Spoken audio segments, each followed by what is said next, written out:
చిత్తూరు జిల్లాలో వైసీపీ నేతలు అప్పట్లో నోటికి పని చెప్తూ ప్రత్యర్థులపై తెగ చెలరేగిపోయారు. ఒకరు సీరియస్గా విమర్శలు గుప్పిస్తే మరొకరు వెటకారం జోడించి మరి విపక్ష నేతలపై ఆరోపణలు చేసేవారు. ప్రతిసారి పరిధి దాటి ప్రత్యర్థులపై విమర్శలు చేస్తూ సామాన్యులు సైతం ఇదేం గోలా అనుకునే విధంగా వ్యవహరించారు. ఆ నాయకులు అధికారంలో ఉన్నప్పుడు అన్ని విధాలా స్థిరపడ్డారు. అయితే గత 3 నెలలుగా ఎవ్వరూ నోరు మెదపడం లేదు.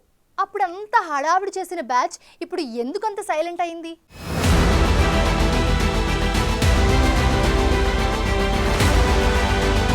ఉమ్మడి చిత్తూరు జిల్లాలో 2019 ఎన్నికల్లో టీడీపీకి ఒకే ఒక్క సీటు దక్కింది. టీడీపీ అధినేత చంద్రబాబు నాయుడు మాత్రమే కుప్పంలో తన విజయ పరంపర కొనసాగించారు. ఆ ఎఫెక్ట్తో జిల్లా వైసీపీ నేతలు ఆడింది ఆట పాడింది పాట అన్నట్లు అధికారం చెలాయించారు. కుప్పంలో కూడా చంద్రబాబును ఓడిస్తామని ప్రగల్భాలు పలికారు. సీన్ కట్ చేస్తే జిల్లాలో పెద్దిరెడ్డి బ్రదర్స్ ఇద్దరే కనా కష్టంగా గెలిచారు.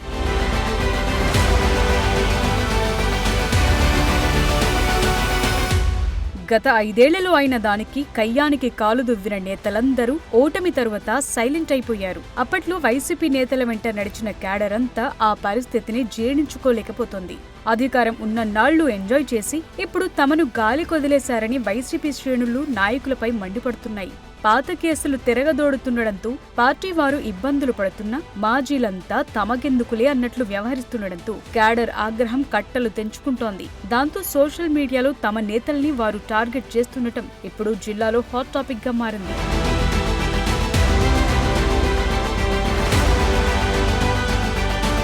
ఓవైపు విజయవాడ వరదలు, అక్కడ జరుగుతున్న సహాయక చర్యలపై వైసీపీ అధ్యక్షుడు జగన్ విమర్శల మీద విమర్శలు గుప్పిస్తున్నారు. బెజవాడకు 2 సార్లు వెళ్లిన ఆయన ప్రభుత్వంపై దుమ్మెత్తిపోశారు. తరువాత బెంగళూరు నుంచి సోషల్ మీడియాలో పెద్ద పోస్టులు పెడుతూ విమర్శలు కొనసాగిస్తూనే ఉన్నారు.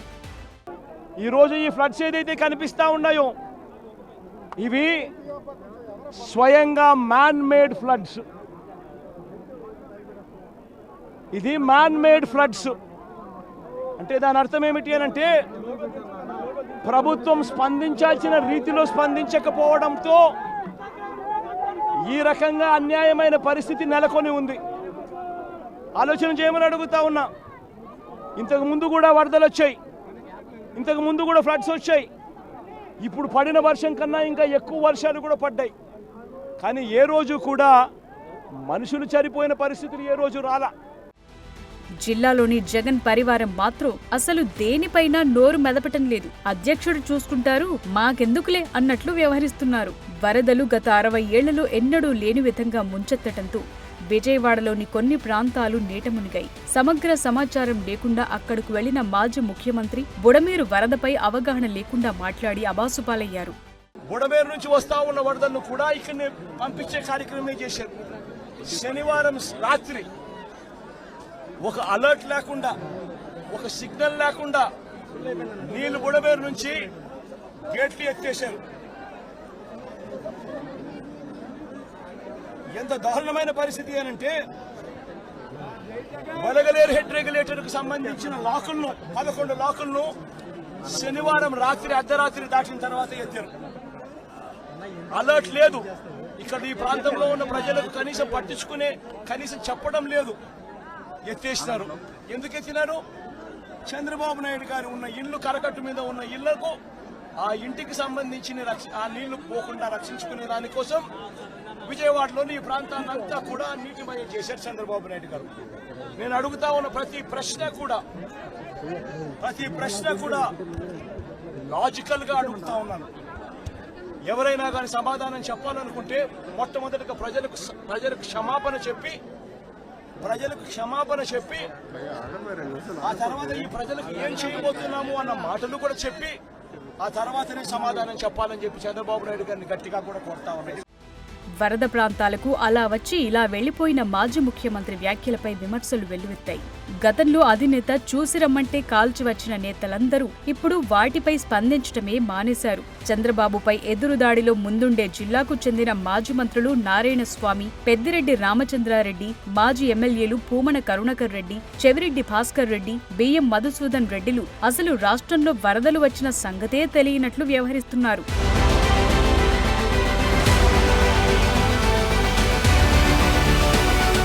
మదనపల్లి సబ్ కలెక్టర్ కార్యాలయంలో ఫైల్స్ దగ్ధమైనప్పటి నుండి వైసీపీ లీడర్స్ ఎవరూ పొలిటికల్ స్క్రీన్ పై కనిపించడం లేదు.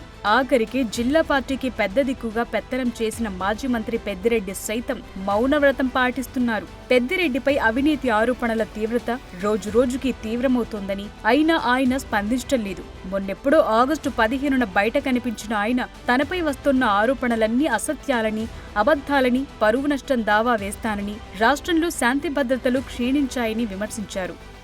కొన్ని ఛానల్స్ల మీద, కొన్ని అసత్య ఆరోపణలు చేసిన ఛానల్స్ మీద, పత్రికల మీద కూడా నోటీస్ ఇవ్వడం జరుగుతుంది. డిఫమేషన్కు తప్పనిసరిగా వారి మీద పరువు నష్టం కేసును అది నోటీస్ ఇచ్చిన తర్వాత, స్టిపులేటెడ్ టైం అయిపోయిన తర్వాత కోర్టులో కూడా దాఖలు చేయడం జరుగుతుంది. అదుపులో ఉన్నాయా లేదా మీడియా వారికే బాగా తెలుసు.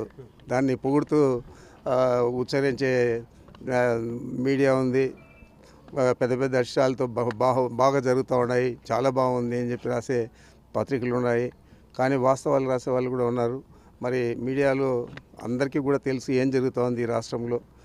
ఈ రాష్ట్రంలో తెలుగుదేశం పార్టీ అధికారంలోకి వచ్చిన జూన్ 4వ తేదీ మొదలైన దమనకాండ, దౌర్జన్యం, దుర్మార్గం, ఆ రెడ్ బుక్ ఇంప్లిమెంటేషన్ ఇవన్నీ కూడా ప్రజలందరూ కూడా గమనిస్తూ ఉన్నారు. బెజవాడ వరదలపై స్పందించాల్సిన ఆ జిల్లా నేతలు కొడాలి నాని, వల్లభనేని వంశీ వారెక్కడున్నారో ఎవరికే తెలియటం లేదు. వరద ప్రాంతాలకు వెళ్లకుండా ఎప్పటిలానే ఫైర్ అయ్యారు మాజీ మంత్రి రోజా. చంద్రబాబు, పవన్, లోకేష్లపై తనదైన శైలిలో విమర్శలు గుప్పించారు. అయితే వారిపై రోజా చేసిన వ్యాఖ్యలు పార్టీకి మైనస్ గా మారాయని వైసీపీ శ్రేణులు మండిపడుతున్నాయి.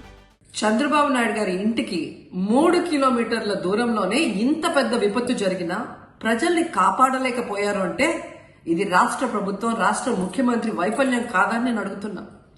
ఈరోజు కరకట్టు మీదున్న అక్రమ కట్టడాల్ని కాపాడటం కోసమే విజయవాడని ప్రజల్ని ముంచేశారు అనటంలో నిజం లేదా అని నేను అడుగుతున్నా. గంట ముందు ప్రజలకు చెప్పినా వాళ్ళు ముంపు బారిన పడేవారు కాదు. వాళ్ళని అప్రమత్తం చేసి ఒక సేఫ్ అయిన ప్లేస్కి పంపించున్నా ఈరోజు ఇన్ని లక్షల మంది, దాదాపుగా 3 లక్షల మందికి పైగా 4 రోజుల పాటు కరెంటు లేకుండా, తిండి లేకుండా, చిన్న బిడ్డలకి పాలు లేకుండా ఈ విధంగా నీళ్లలో మునిగి అవస్థలు పడాల్సిన అవసరం లేదు. దురదృష్టం ఏంటంటే ఈ రాష్ట్ర ముఖ్యమంత్రి నుంచి మంత్రుల వరకు ఎప్పుడు ఫ్రైడే వస్తుందా, ఎప్పుడు హైదరాబాద్కి వెళ్దామా, లేదా ఎప్పుడు విహారయాత్రలకు వెళ్దామా అని ప్లాన్ చేసుకోవడంలోనే చిత్తశుద్ధిగా ఉన్నారనేది ఈ 5 రోజులు మీరు చూస్తే మీకే అర్థమవుతుంది. 4-5 రోజులు ప్రజలకి తిండి అందించడంలో ఈ ప్రభుత్వం విఫలమైంది. కనీసం ఇది జరిగినప్పుడు సీఎం గారు పనిచేయట్లేదు, వయసు అయిపోయింది. డిప్యూటీ సీఎం గారు, పంచాయతీరాజ్ శాఖ మంత్రి గారు కనీసం తన శాఖను అప్రమత్తం చేసి ప్రజల్ని కాపాడాల్సిన బాధ్యత ఉన్నా ఈ రోజు 5 రోజుల వరకు ఆయన అసలు విజయవాడ వైపే రాలేదు. ఇక ఆ కాన్స్టిట్యున్సీ ఎమ్మెల్యే ప్లస్ రాష్ట్ర మంత్రి లోకేష్ గారు మొత్తం మునిగిపోయి మంగళగిరి, విజయవాడ అలల్లాడిపోతుంటే ఆయన హైదరాబాద్ లో ఎంజాయ్ చేస్తున్నారు. పవన్ కళ్యాణ్ ఏమయ్యారని ప్రశ్నిస్తూ లోకేష్ హైదరాబాద్లో కాలక్షేపం చేస్తున్నారని రోజా వ్యాఖ్యానించారు. అయితే రోజా విడుదల చేసిన వీడియోకు వరదల్లో తిరుగుతున్న చంద్రబాబు, లోకేష్ వీడియోలను, సమీక్షలో పాల్గొంటున్న పవన్ కళ్యాణ్ వీడియోలను ట్యాగ్ చేసి కూటమి క్యాడర్ వైరల్ చేస్తోంది. వైసీపీ వాళ్లకి ఓటమి తర్వాత కళ్లు కూడా కనిపించకుండా పోయాయని టీడీపీ, జనసేన శ్రేణులు సెటైర్లు విసురుతుండటంతో కౌంటర్ ఇవ్వలేక వైసీపీ సోషల్ మీడియా వింగ్ సతమతమవుతుందట.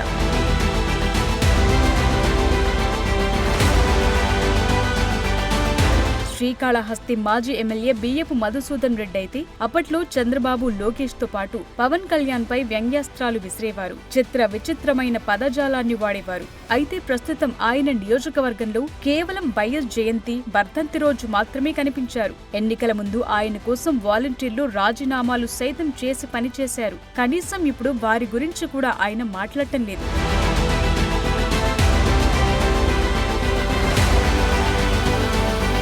అధినేత జగన్ కి నమ్మిన బంటునని చెప్పుకునే మధుసూదన్ రెడ్డి పూర్తిగా సైలెంట్ మోడ్లోకి వెళ్లిపోయారు. నియోజకవర్గంలో 18,000 ఎకరాలకు పైగా కబ్జాకు గురయ్యాయని బీజేపీ రాష్ట్ర నాయకుడు కోల ఆనంద్ ఇప్పుడు మరికొత్త అంశాన్ని తెర మీదకు తీసుకొచ్చారు. దానికి తోడు రాజీవ్ నగర్ ఇళ్ల స్థలాలపై ఇప్పుడు విచారణ ప్రారంభమైంది. టీడీపీ ఎమ్మెల్యే బొజ్జుల సుధీర్ రెడ్డి గత ప్రభుత్వంలో జరిగిన అక్రమాలపై స్పెషల్ ఫోకస్ పెడుతున్నారు. అప్పట్లో గుడిలోనూ బడిలోనూ వీధుల్లోనూ హడావిడి చేసిన వారు మాత్రం ప్రస్తుతం నోరు విప్పటం లేదు. మొత్తానికి ఉమ్మడి జిల్లాలో వైసీపీ నేతలకు కేసుల భయమో లేకపోతే ఎందుకొచ్చిన తలనొప్పిలే అనుకుంటున్నారు, కానీ అలా కానిచ్చేస్తున్నారు.